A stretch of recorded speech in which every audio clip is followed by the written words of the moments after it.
Halo barudak curhat semuanya. Ketemu lagi sama aku Snowflake di Curhat sama Snowflake. Kali ini aku mau ngebahas tentang ini nih. Mengenal 5 bahasa memaafkan. Yang tujuannya pengen menghilangkan kesalahpahaman dalam proses maaf memaafkan. Di video sebelumnya aku udah ngobrol banyak tentang maafin diri sendiri dan di situ aku urai banyak hal yang sebenarnya video ini bakal lebih oke kalau kamu nonton video yang sebelumnya dulu, baru nonton yang ini. Jadi linknya nanti aku simpan cardnya di atas atau aku tulis juga linknya di deskripsi buat ngelengkapin pengetahuan kamu, oke? Dan video ini adalah bagian dari project 30 hari memaafkan diri sendiri dengan hati tanpa tapi. Yang tujuannya ingin bantu kamu biar rasa bersalah ke diri sendiri itu bisa hilang dan hidup kamu lebih tenang dalam 30 hari ke depan. Karena semakin lambat kamu ngambil keputusan, semakin lama rasa bersalah itu bersemayam dan bahkan bisa membunuh diri kamu secara perlahan dari dalam. Seberbahaya itu kalau kamu belum bisa memaafkan diri sendiri. Oke, makanya buat kamu yang mau ikutan langsung book seat kamu sekarang dan linknya ada di deskripsi, oke? Nah, jadi video ini lebih fokus ke ini nih, mengenal apology language untuk mempermudah proses maaf memaafkannya kamu, khususnya buat diri sendiri dan hopefully bisa diaplikasikan ke orang lain. Sumber utamanya adalah buku ini nih. Judulnya The Five Apology Languages, The Secret to Healthy Relationship dari Gary Chapman dan Jennifer Thomas. Ada bukunya, aku punya e-booknya. Dan di sini aku mau sedikit ngulang tentang flow maaf memaafkan sampai selesai yang sebenarnya istilah yang di e-book sebelumnya itu disebutnya framework gitu loh. Framework memaafkan diri sendiri. Tapi karena ini lebih general, makanya aku bilangnya flow maaf memaafkan sampai selesai. Nah, yang pertama ada hal yang dianggap pelanggaran dari POV korban ke pelaku. Jadi dalam proses maaf memaafkan, ini ada dua POV. Pertama POV korban, dan yang kedua ada POV pelaku. Gitu. Nah, korban dilanggar pelaku. Jadi di sini ada pelanggaran. Korban dilanggar sama pelaku. Gitu. Yang hopefully korbannya di sini dapat kompensasi dan pelakunya di sini dapat hukuman. Oke. Nah, hukuman ini bentuknya adalah permintaan maaf.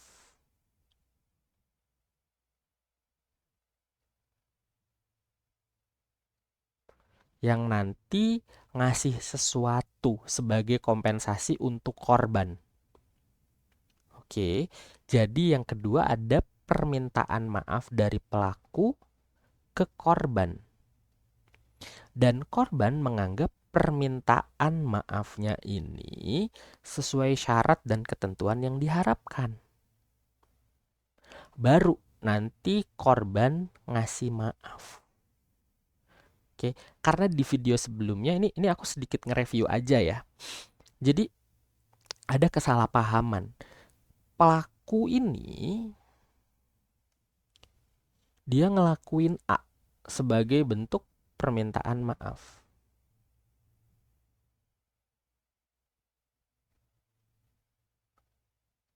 Tapi korban pengen X yang nanti ngasih maaf. Gitu. Jadi di sini ada mismatch nih. Pelaku pengen ngasih A, tapi korban pengennya X. Jadi pelaku tidak memenuhi syarat dan ketentuan yang diharapkan korban, dan korban juga merasa tidak perlu memberikan maaf karena permintaan maafnya tidak sesuai syarat dan ketentuan yang diharapkan. Nah, si mismatch ini gitu ya, si mismatch inilah yang kita kita perlu cari jembatan.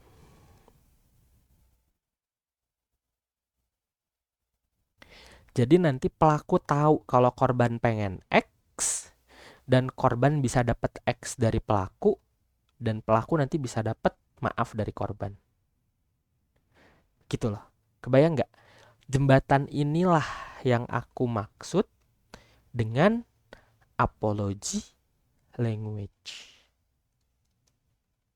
Oke, kebayang ya sampai sini ya. Jadi apology language adalah aktivitas permintaan maaf dan bentuk maaf yang ingin kamu dapatkan atau lakukan dalam rangkaian proses maaf memaafkan. Jadi ingat ya, ada 3 tahap kan. Ada interaksi, negosiasi, dan transaksi. Oke. Nah, di sini pelaku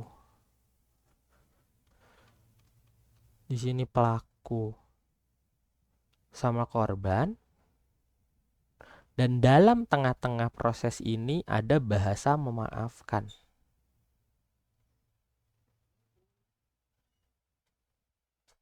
Oke. Nah, si baik pelaku maupun korban ini melalui 3 tahap ini. Sampai nanti akhirnya korban memberikan maaf dengan hati tanpa tapi. Oke. Jadi ini adalah aktivitasnya, aktivitas dalam keseluruhan proses interaksi, negosiasi, dan transaksinya. Kita langsung bahas aja ya, sebenarnya apa aja sih bahasa memaafkan itu. Nah, bahasa memaafkan yang pertama, oke, nih kita hapus dulu karena nanti ada di slide selanjutnya. Bahasa memaafkan yang pertama adalah expressing regret. Jadi kita perlu ingat ya bahwa bahasa memaafkan ini akan selalu ada 2 POV. Oke, ada POV korban dan POV pelaku. Dan biasanya satu orang itu bahasa memaafkannya sama. Jadi kalau memaafkan diri sendiri nggak sulit. Cuma nanti ada notes-nya. Oke. Nah, dari pelaku, dia bakal minta maaf dengan cara mengungkapkan penyesalan yang mendalam atas kesalahan yang sudah dilakukan.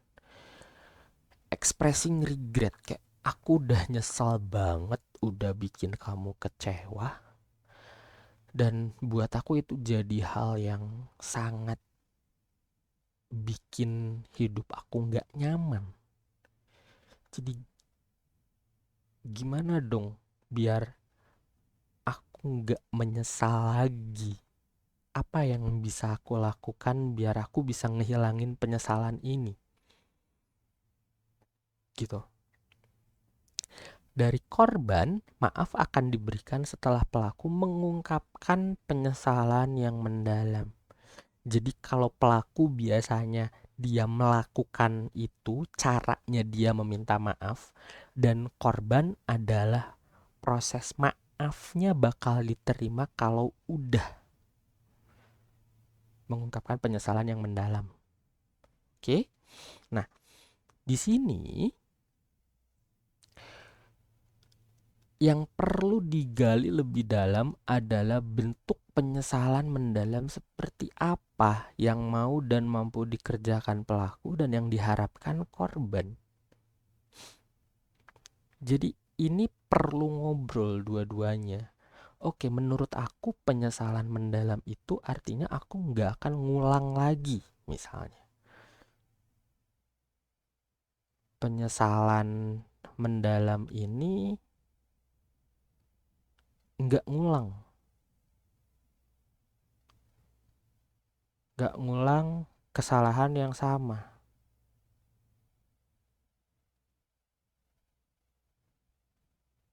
Misalnya ini dari POV korban.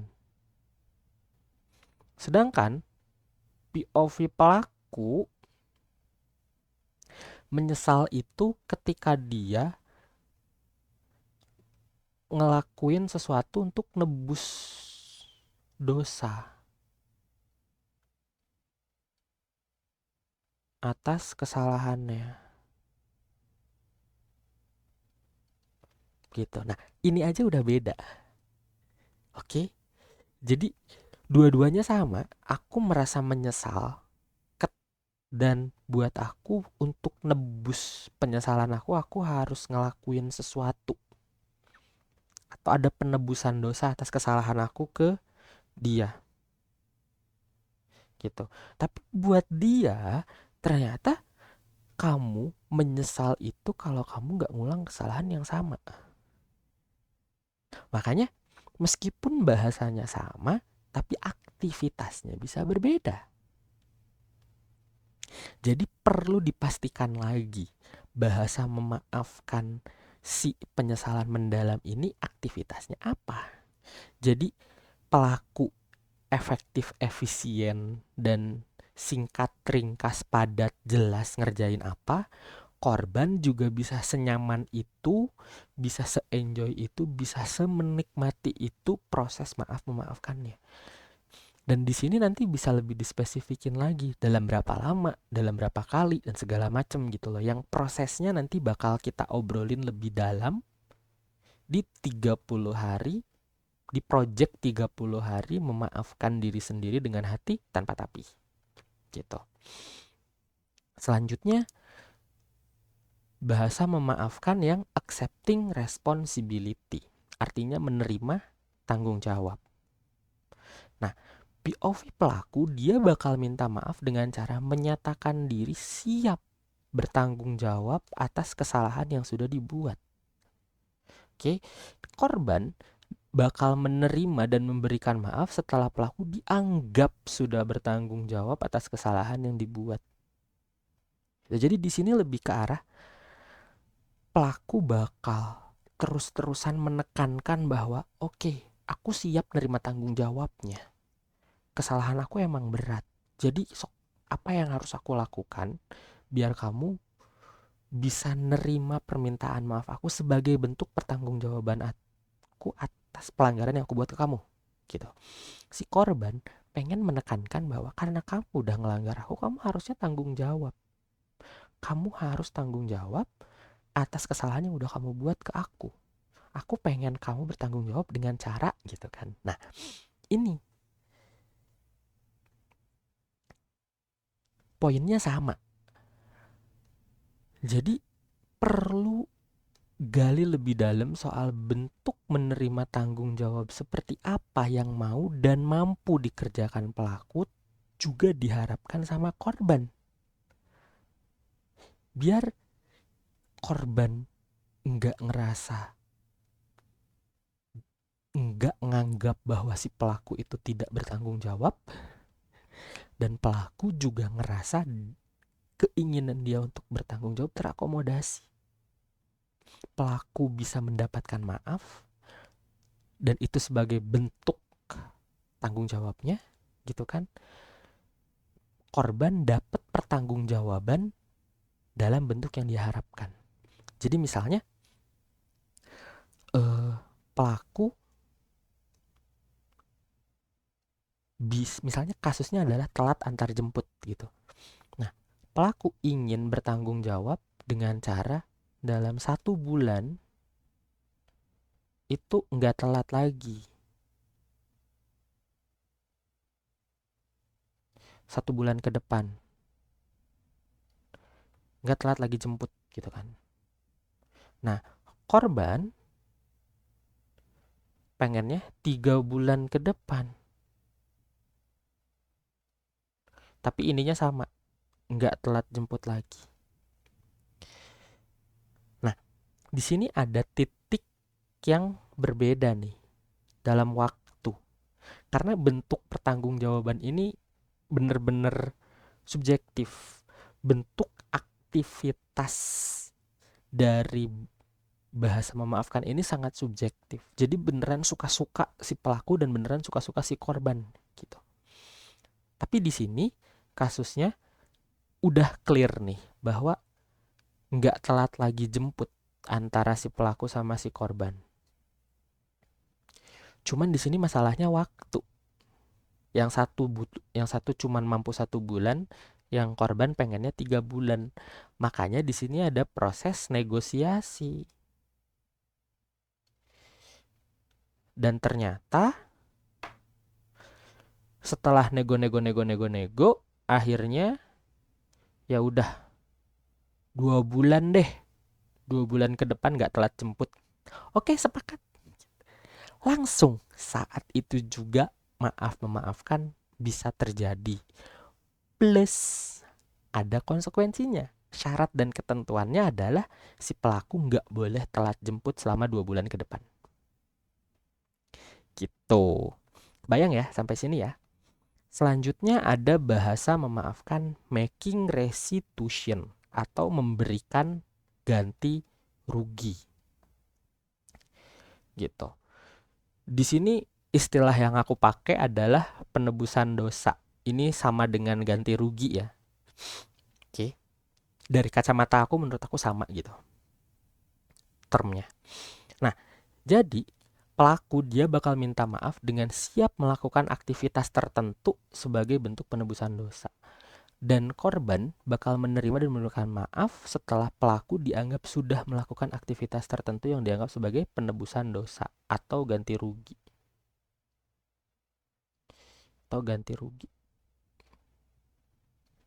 Gitu. Nah, poinnya sama. Di sini kita perlu ngegali lebih dalam bentuk pemberian ganti rugi seperti apa yang mau dan mampu dikerjakan pelaku dan diharapkan korban. Gitu. Misalnya, pelaku di sini ilangin barang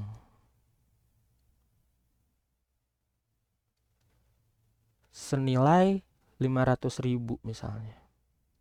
Gitu. Dan korban pengen ganti ruginya boleh 2. Boleh uang, boleh barang yang sama. Gitu. Nah, di sini prosesnya udah lebih mudah nih karena korban pengen ganti ruginya boleh uang, berarti senilai 500.000 atau barang yang sama. Pelaku bisanya cuman bayar 500.000 dan memang harga barangnya 500.000 gitu loh. Jadi ketika pelaku bilang bahwa oke, aku bayar kamu 500.000 ya, karena barangnya seharga 500.000. Deal ya? Deal. Gitu. Tapi ketika misalnya dia ilangin barang dan dia cuma mampu 500.000, tapi ternyata barang yang hilangnya tuh harganya 1 juta misalnya. Nah, di sini ada proses negosiasi.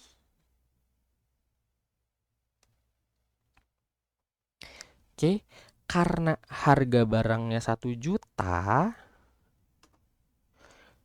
dan pelaku cuma bisa 500.000, maka korban bilang ya udah cicil 2 kali ya.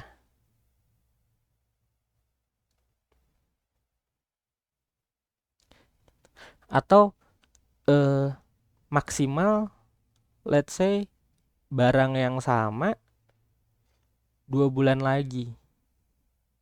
2 bulan dari sekarang.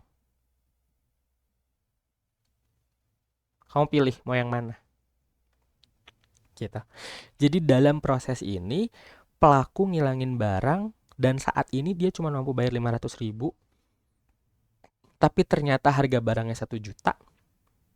Maka korban bilang ya udah cicil 2 kali atau 2 bulan dari sekarang lu gantiin barang gue yang hilang itu dengan barang yang sama ya sesuai harga pada waktu itu. Kebayang nggak? Jadi di titik ini kita punya satu common language, satu bahasa yang umum, satu bahasa yang disepakati bersama, yaitu aku minta maaf dengan ganti rugi dan kamu menerima maaf aku dengan penerimaan ganti rugi yang aku kasih ke kamu. Gitu. Kebayang ya sampai sini ya? Jadi ini yang making restitution. Selanjutnya, ntar ini ada semutnya gede banget anjir. Nah, terus di sini ada bahasa memaafkan selanjutnya yaitu plan change. Rencana agar tidak mengulang pelanggaran yang sama lagi. Oke. Sebagai pelaku, dia bakal menjelaskan rencananya agar kesalahan yang sama nggak terjadi terus-terusan atau nggak keulang lagi. Sedangkan dari korban, dia akan menerima dan memberikan maaf setelah pelaku dianggap sudah tidak mengulangi kesalahan yang sama dalam rentang waktu yang panjang setelah kesalahan itu terjadi. Orang plan change ini agak sulit diprediksi karena dia ingin memastikan bahwa dia nggak mengalami kejadian yang harus memaafkan lagi gitu loh. Makanya pelakunya cenderung oke, biar aku nggak telat jemput, kita langsung ambil contohnya aja. Karena sama ya poinnya, kita perlu ngegali lebih dalam rencana agar tidak mengulang pelanggaran yang sama seperti apa yang mau dan mampu dikerjakan pelaku dan diharapkan sama korban. Kita ambil contoh yang misalnya yang telat jemput deh. Nah, pelaku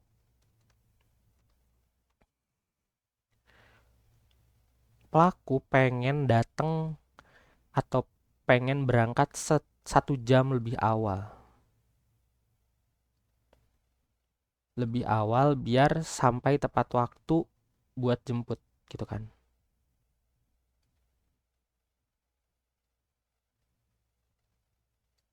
Gitu. Sedangkan korban pengennya udah nyampe setengah jam sebelum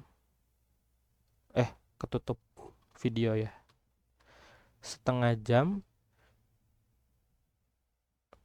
sebelum pulang. Gitu. Dia berangkat 1 jam lebih awal biar sampai tepat waktu. Jadi misalnya pulangnya jam 4 gitu ya, jam 4 sore.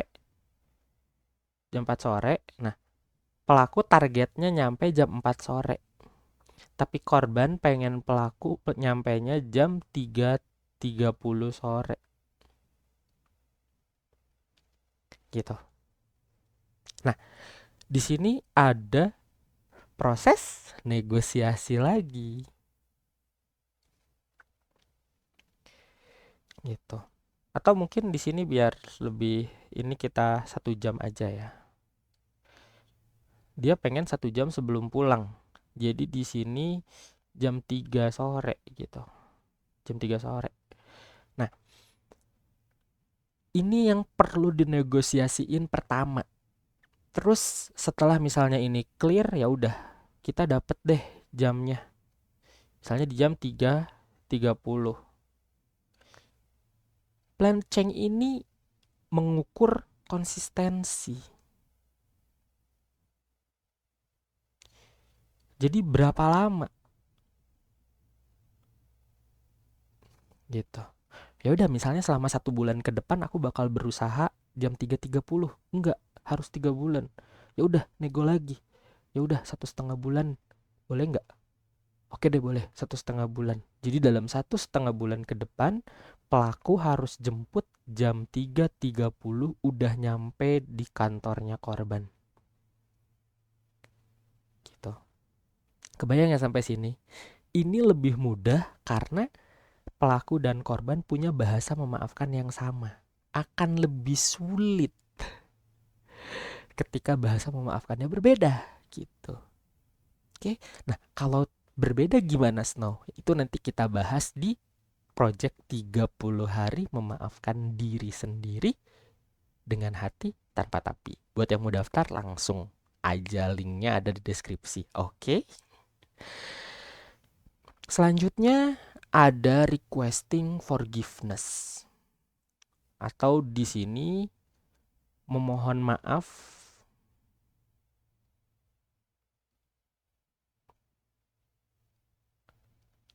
dengan sungguh-sungguh.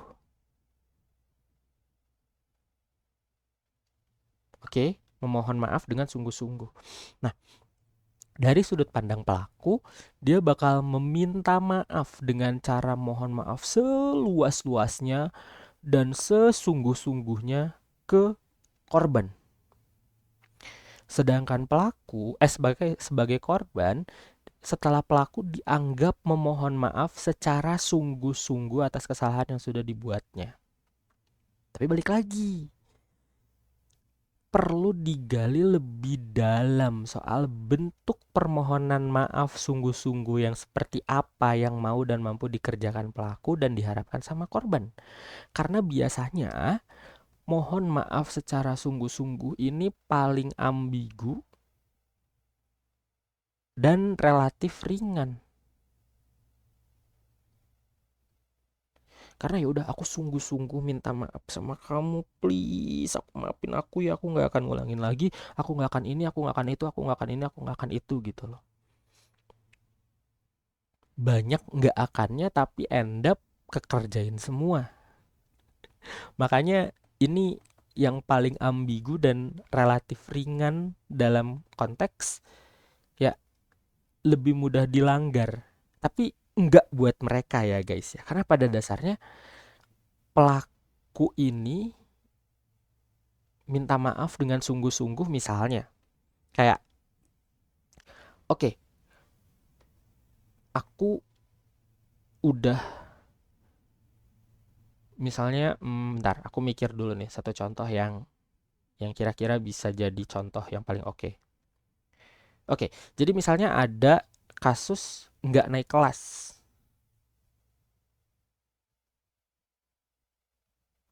Gitu ya.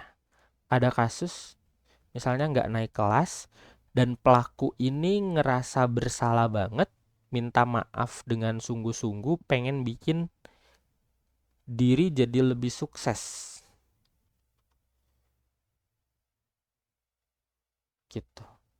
Sukses plus plus plus.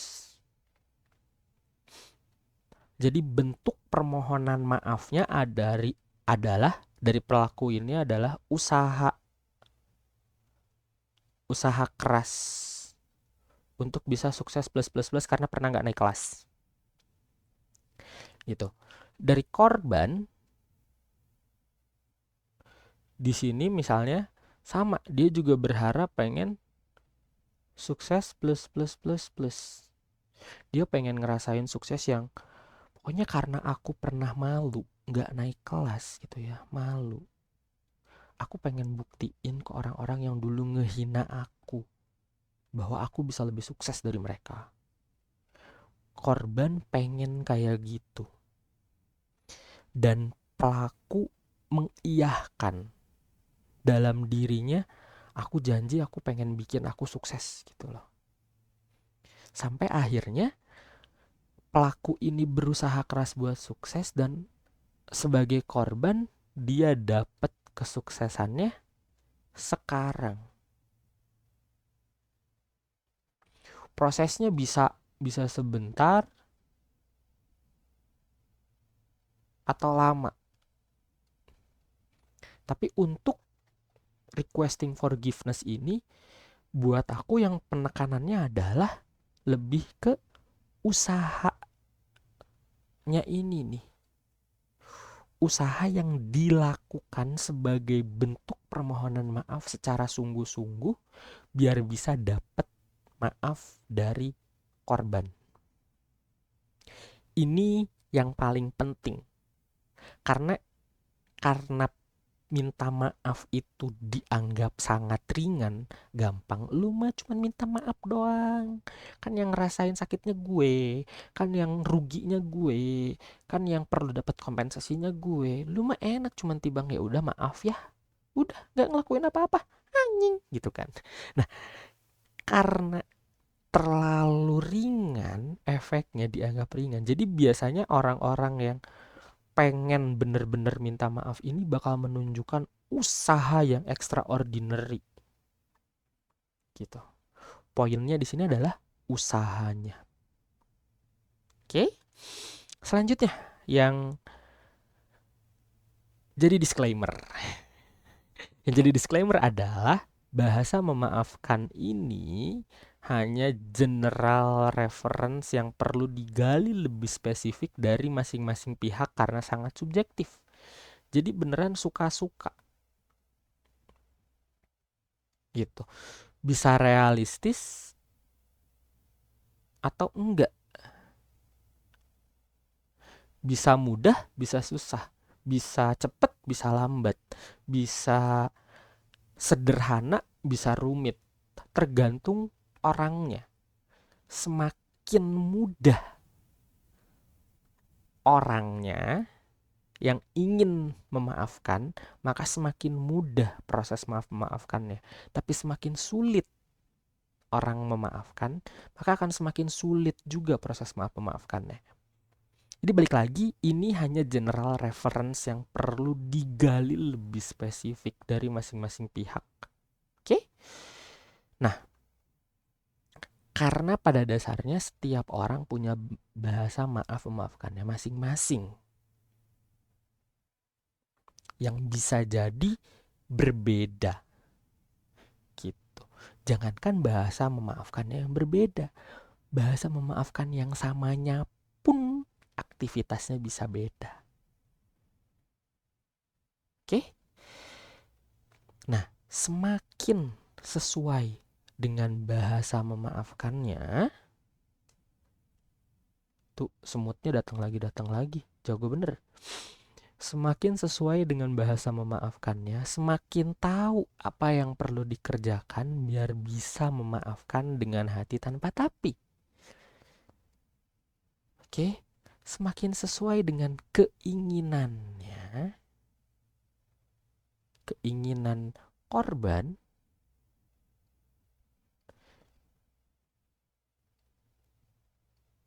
semakin sesuai dengan keinginan korban, maka korban akan semakin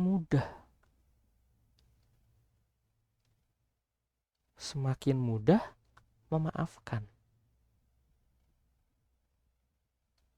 Oke, semakin jauh dengan keinginan korban, maka korban akan semakin sulit. Semakin jauh dengan keinginan korban, maka korban akan semakin sulit untuk memaafkan. Oke, ini prinsip dasar dalam proses maaf-memaafkan. Oke? Dan segitu guys, bahasa memaafkan yang aku maksud dan yang aku pelajari dari buku 5 Language of Apology dari Gary Chapman dan Jennifer, siapa namanya tadi? Aku lupa. Dan Jennifer Thomas. Oke. Nah, buat kamu yang pengen tahu, pengen lebih detail, pengen praktekin bahasa memaafkan ini untuk diri sendiri, oke, langsung aja cek link daftarnya di deskripsi. Langsung book seat kamu sekarang juga, karena tempatnya terbatas dan aku harap kita bisa segera memahami apa bahasa memaafkan kita, atau kita bisa segera memahami apa bahasa memaafkan dari orang yang ada di seberang sana yang sedang berseteru sama kita gitu kan. Sampai akhirnya kita melalui proses interaksi, kita bernegosiasi dan kita bertransaksi. Oke, dengan ini aku memberikan maaf ke kamu yang udah melanggar aku. Dan dengan ini aku meminta maaf karena udah pernah ngelanggar kamu.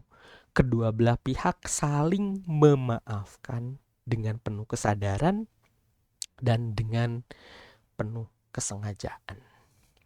Gitu guys, oke? Jadi barudak segitu dulu yang bisa aku share, dan thank you lo udah nonton dari awal sampai akhir. Aku pamit, bye-bye. See you di video selanjutnya bareng aku, Snowflake, temen curhat kamu.